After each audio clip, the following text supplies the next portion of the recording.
Vous connaissez l'histoire des mille et une nuits? Eh bien, si vous ne connaissez pas l'histoire, moi je vous proposais un conte en résumé, un conte en accéléré, le conte d'introduction des mille et une nuits. Ça commence avec un roi. Ce roi s'appelle le roi Shahryar. C'est un conquérant. Il a l'habitude d'envahir les royaumes voisins. C'est sa distraction principale. Ce qui fait que son royaume s'étend maintenant de la Perse jusqu'à l'Inde en allant jusqu'à la Chine. Je ne sais pas si vous voyez la taille. Et ce roi Shahryar a un frère, un jeune frère, qui s'appelle Shahzaman. Et dans son infinie bonté, le roi Shahryar fait cadeau à son jeune frère Shahzaman d'un des royaumes qu'il a envahi, le royaume de Samarcande. Shahzaman devient donc roi du pays de Samarcande. Un jour, c'est là qu'on voit que l'histoire démarre vraiment, le roi Shahryar a très envie de revoir son jeune frère, le roi Shahzaman, qu'il n'a pas vu depuis très longtemps. Mais comme c'est un roi très puissant, il ne se déplace pas, non. Il envoie son grand vizir dire à son frère qu'il veut le voir. Le grand vizir, avec une caravane, se met en route. Et pour la petite histoire, ce grand vizir a deux filles. La plus jeune qui a 7-8 ans, qui s'appelle Dunyazad, et l'autre qui a à peu près l'âge d'être une femme, qui s'appelle, je vous le donne en mille, Scheherazade.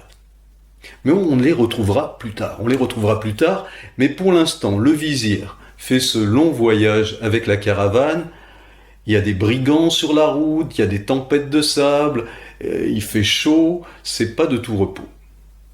Il arrive enfin au palais du roi Shahzaman, il le salue, lui donne les présents que son frère lui a fait apporter, et il lui dit que son frère, le puissant roi Shahryar, veut le voir sans délai. Bon, si vous voulez, le roi Shahzaman, quand il entend ça, il ne saute pas de joie au plafond en criant youpi, non. Pour plusieurs raisons. D'abord, le voyage pour aller voir son frère, je vous l'ai dit, c'est un voyage long et périlleux. Mais surtout, le roi Shahzaman vient juste de se marier avec la plus belle des femmes. Et il est encore dans sa phase nuit de noces. Et l'idée de passer une seule nuit loin de sa femme, ça lui paraît carrément quelque chose d'impossible. Vous allez me dire, pourquoi est-ce qu'il n'amène pas sa femme avec lui? Bon, là, nous abordons une partie un peu délicate de l'histoire. C'est que le roi Shahzaman se dit que sa femme est tellement belle que le mieux, pour ne pas attirer les convoitises, c'est de la laisser enfermer à la maison. Nous pourrions en débattre pendant longtemps, mais nous allons avancer sur l'histoire. Ce qui fait que le roi Shahzaman passe une dernière nuit torride avec sa femme. Et au matin, il se met en route. Oui, il n'a pas le choix. C'est le roi Shahryar, c'est son frère aîné, un roi très puissant qui lui a fait cadeau du royaume de Samarcande. Il ne peut pas refuser d'y aller. La caravane avance et, à la nuit, ils installent le camp. Et au moment d'aller se coucher, le roi Shahzaman, de voir ce lit où il n'y a pas sa femme, ça le rend fou. Il a tellement envie qu'elle soit là qu'il fait un truc de dingue. Vous savez, comme on fait quand on est amoureux, quand on a la passion comme ça vous rappelle des choses peut-être? Peut-être vous avez fait des choses comme ça? Non? Bon, en tout cas, lui, il prend son meilleur cheval, il dit qu'il retourne au palais et qu'il rattrapera le lendemain la caravane sur la route. Et le roi Shahzaman chevauche. Quand il arrive à son palais, c'est au milieu de la nuit. Il rentre dans le palais et il va directement dans la chambre de sa femme. Et quand il arrive dans la chambre de sa femme, il est brûlant, il est fou de désir. Et là, qu'est-ce qu'il voit? Sa femme allongée, nue, sur le lit. Bon, jusque-là, tout va bien. Mais il y a un mais.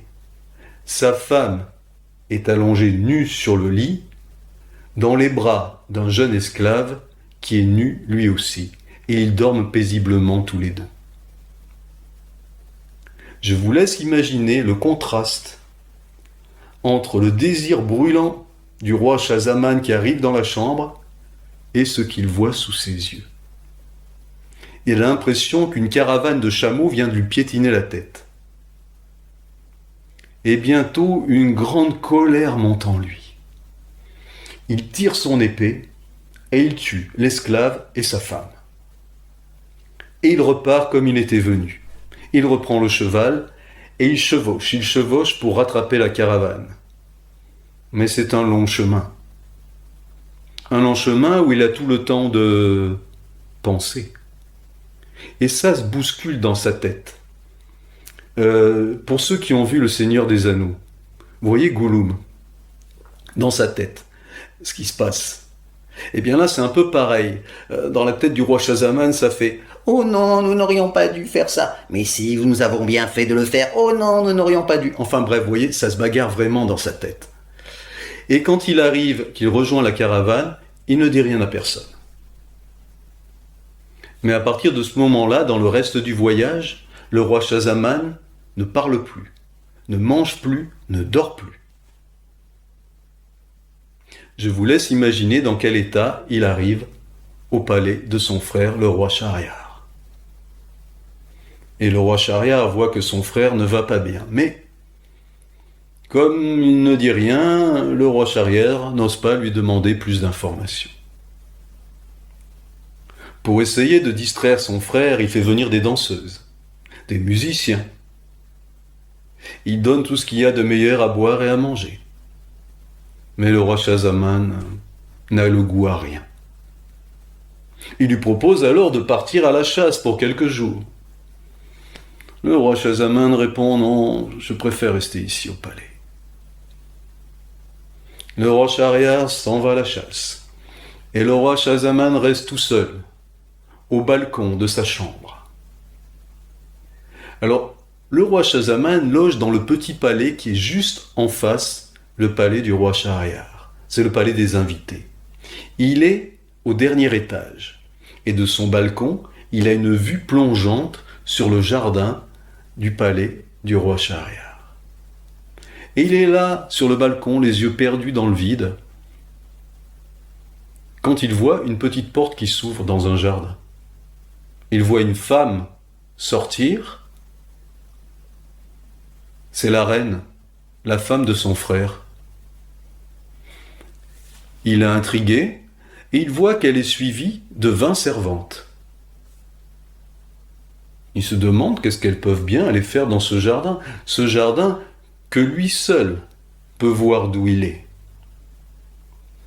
Et bientôt, à la grande surprise du roi Schahzaman, la reine se déshabille dans le jardin. Et les 20 servantes font de même. Et là, le roi Schahzaman voit que ce ne sont pas 20 servantes, oh ça non. Il y a 10 servantes, oui, mais il y a aussi 10 serviteurs. Et il voit la femme de son frère nue qui va au bout du jardin et qui appelle de toutes ses forces « Massoud, Massoud !» Et un immense esclave noir, un géant, un colosse saute par-dessus le mur. La reine s'allonge sur le dos dans l'herbe verte et invite le grand Massoud à venir se glisser entre ses jambes. Je vous laisse imaginer la tête du roi Schahzaman. D'autant plus que bientôt les 10 servantes et les 10 serviteurs font de même. Je ne sais pas si vous arrivez à imaginer le spectacle. Le roi Schahzaman, lui, ne profite pas de ce spectacle. Non, il se dit « Comment est-ce possible ? Mon frère, un des rois les plus puissants de la terre, dès qu'il s'en va, voilà ce que fait sa femme. Mon frère est un roi 1000 fois plus puissant que moi. Ce qui lui arrive est 1000 fois pire que ce qui m'est arrivé. Et d'avoir trouvé plus malheureux que lui, plus infortuné que lui, ça le soulage d'un poids. Il se sent plus léger. Ce qui fait qu'il va commander à manger, et puis à boire, Il fait venir des danseuses, des musiciens. Et 3 jours plus tard, quand son frère revient,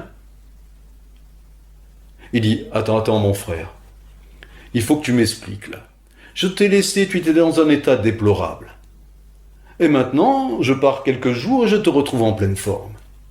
Bon, d'abord raconte-moi pourquoi quand tu es arrivé, tu étais dans cet état épouvantable. » Et le roi Schahzaman raconte son retour la nuit dans son palais, la chambre, sa femme nue à côté de l'esclave et sa vengeance.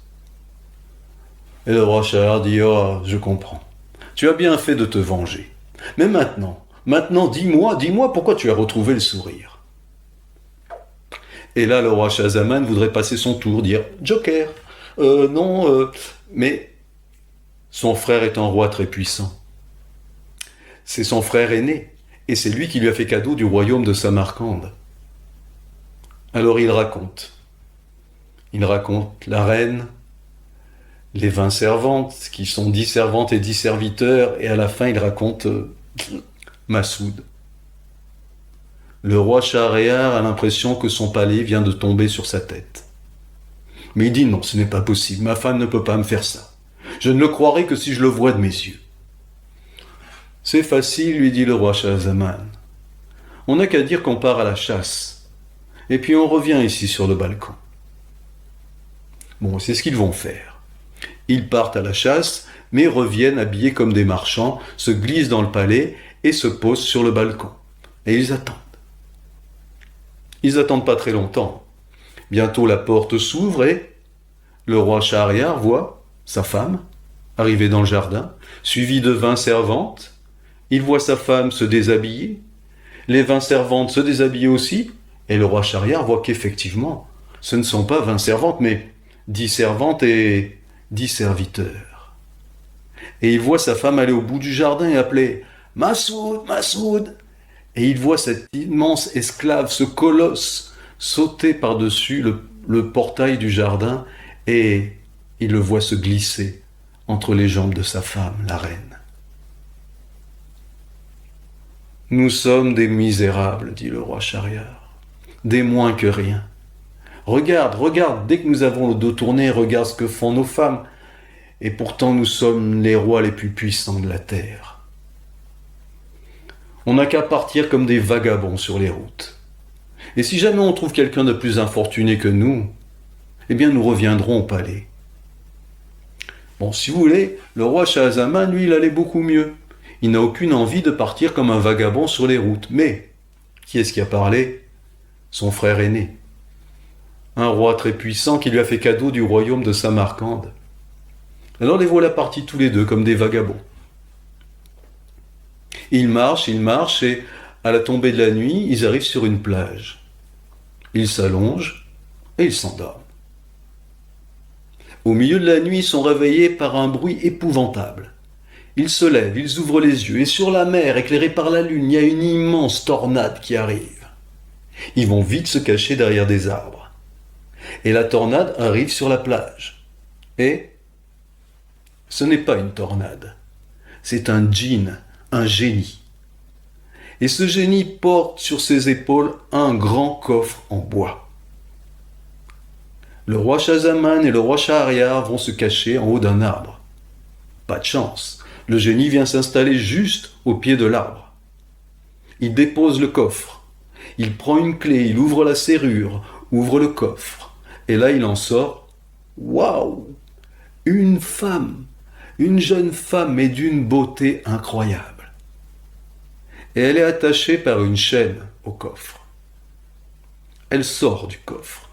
Elle s'assoit sur le sable et cette espèce de monstrueux djinn pose sa tête sur les genoux de la fille et il s'endort. La fille, elle, ne dort pas. Elle a vu qu'il y avait 2 hommes là-haut dans l'arbre. Elle leur fait signe de descendre. Mais le roi Schahzaman et le roi Schahriar n'ont aucune envie de descendre, ils ont peur du génie. Mais la fille leur dit que s'ils ne descendent pas, c'est elle qui va réveiller le génie. Alors ils descendent. La fille se glisse doucement dépose la tête du génie dans le sable délicatement et s'avance vers le roi Shahzaman et le roi Shahriar. Elle se déshabille.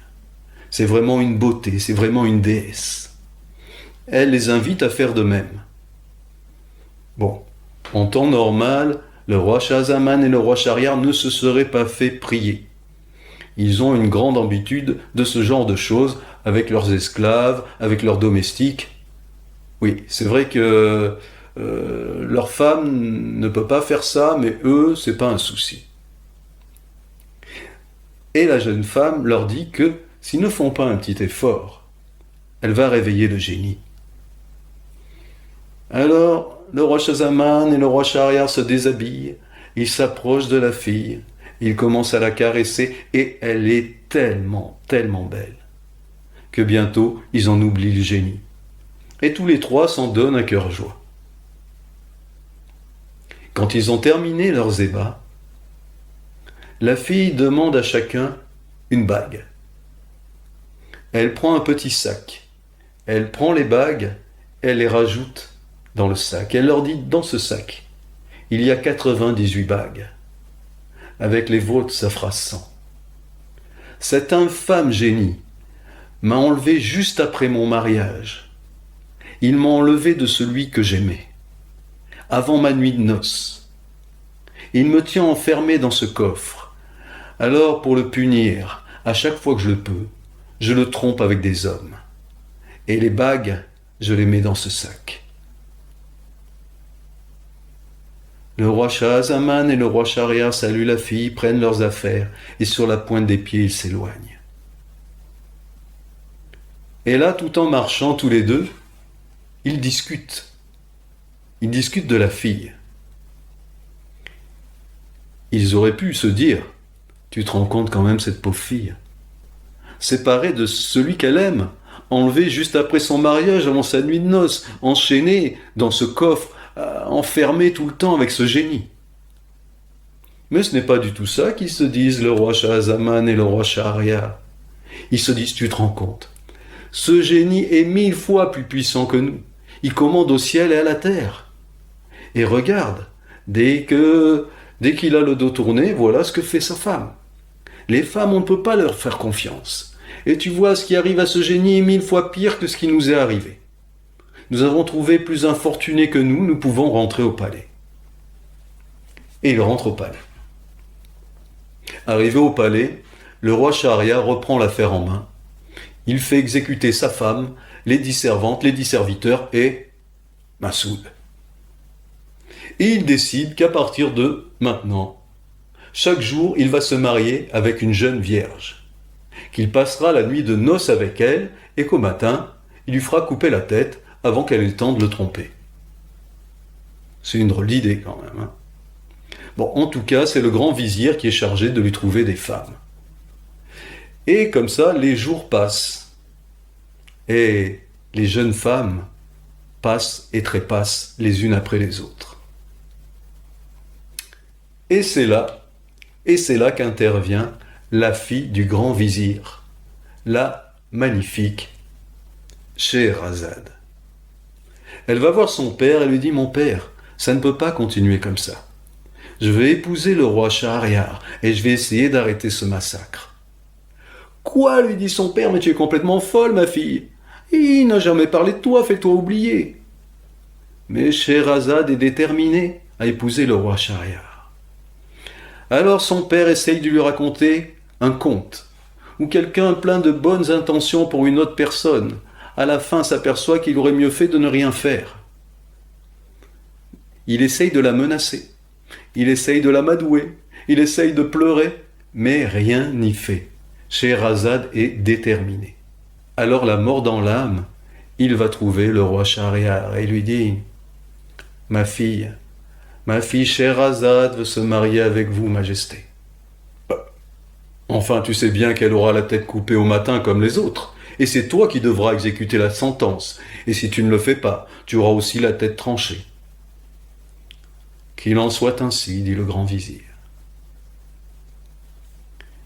Et c'est comme ça que Scheherazade se marie avec le roi Shahriar. Et la nuit de noces arrive. Scheherazade rejoint le roi Schahriar. Elle arrive dans la chambre. Elle se déshabille. Le roi Schahriar est ébloui par la beauté de Scheherazade. Et tous les deux se donnent du plaisir. Et vers le milieu de la nuit, Scheherazade fond en larmes. Elle pleure toutes les larmes de son corps. Eh bien quoi, tu savais bien qu'au matin tu aurais la tête tranchée. Non, Majesté, ce n'est pas pour cela que je pleure. C'est à cause de ma petite sœur Dunyazad. Chaque soir, j'avais l'habitude de lui raconter un conte, une histoire. Et hier soir, je n'ai pas pu le faire. Ça me ferait tellement plaisir de la voir une dernière fois. Bon, s'il n'y a que ça, il n'y a qu'à l'envoyer chercher. Et on va chercher la petite Dunyazad, on va la réveiller en pleine nuit. Elle arrive dans la chambre, elle s'assoit au pied du lit, et là, la petite Dunyazad sait exactement ce qu'elle doit dire. Sa grande sœur l'a bien briefée. Elle dit « Oh ma grande sœur, comme j'aurais aimé encore entendre une de tes merveilleuses histoires. » Hélas, cela ne dépend pas de moi, ma petite sœur. Seul le roi Schahriar peut me donner cette autorisation. Bon, dit le roi Schahriar, si ça peut lui faire plaisir, raconte-lui une histoire. Et Scheherazade commence à raconter un conte. Mais le conte qu'elle a choisi n'est pas du tout pour la petite Dunyazad, non. C'est un conte qu'elle a choisi spécialement pour le roi Schahriar. Et d'ailleurs, le roi Schahriar est bouche bée. Il est complètement embarqué, complètement transporté dans le conte. Et au matin, quand le jour se lève, Scheherazade dit « Hélas, ma petite sœur, tu ne connaîtras jamais la fin de cette histoire magnifique. » Et le roi Schahriar se dit « Quoi ? Quoi ? Je ne connaîtrai jamais la fin de cette histoire ?» Il dit « Écoute, ça m'ennuie que ta petite sœur ne connaisse pas la fin de l'histoire, on n'est pas un jour près, tu termineras la nuit prochaine. » Et la nuit suivante, Scheherazade rejoint le roi Schahriar et deuxième nuit de noces. Et au milieu de la nuit, le roi Schahriar « N'oublie pas de rappeler ta petite sœur Dunyazad pour terminer ton histoire. » Et Scheherazade continue son histoire. Et le roi Schahriar est complètement emballé, complètement transporté, complètement émerveillé par ce conte. Et quand Scheherazade a fini au petit matin, elle dit « Voilà mon histoire, ma petite sœur. Si j'avais eu plus de temps, je t'aurais raconté un conte 2 fois plus merveilleux que celui-là. » Quoi, se dit le roi Schahriar, un conte 2 fois plus merveilleux que cette histoire extraordinaire. Écoute, ça m'ennuie que ta petite sœur ne connaisse pas ce conte merveilleux. On n'est pas à une nuit près. Et comme ça, de nuit en nuit, en maintenant toujours le suspense, en arrêtant toujours son conte au moment le plus palpitant, Scheherazade va tenir 1001 nuits. Et au bout de 1001 nuits, Scheherazade a donné naissance à 2 enfants, 2 garçons. Et un matin, elle dit « Roi Schahriar, j'ai raconté tous les contes que je connaissais. Maintenant, tu peux me faire trancher la tête si tu veux, mais je ne suis pas sûr que tu trouveras une meilleure mère pour nos 2 garçons. » Et le roi Schahriar sourit. Il dit « Scheherazade, même si nous n'avions pas d'enfants, jamais je ne te ferai couper la tête. » Parce qu'en 1001 nuits, Scheherazade avait réussi l'exploit de rouvrir le cœur du roi Schahriar, son cœur qui était devenu un cœur de pierre, un cœur tellement fermé. De nouveau, il savait ce que c'était l'amour. Scheherazade avait réussi l'exploit de réconcilier cet homme avec les femmes. Et à travers tous les contes qu'elle a racontés, elle lui a enseigné la bienveillance, la justice, la bonté. Et c'est comme ça que le roi Schahriar est devenu un roi bien meilleur, bien plus juste que ce qu'il l'était avant. Et c'est grâce à Scheherazade que toutes les femmes du royaume ont été sauvés, grâce à son courage. Voilà, c'était le conte d'introduction des Mille et une nuits, et on peut avoir une pensée pour Scheherazade et pour toutes les femmes. Merci de votre écoute. Et si vous avez réussi à aller jusqu'au bout de ce résumé conte, n'hésitez pas à me le marquer, à me mettre un petit commentaire. Oui, j'ai réussi à aller jusqu'au bout. Voilà, à bientôt.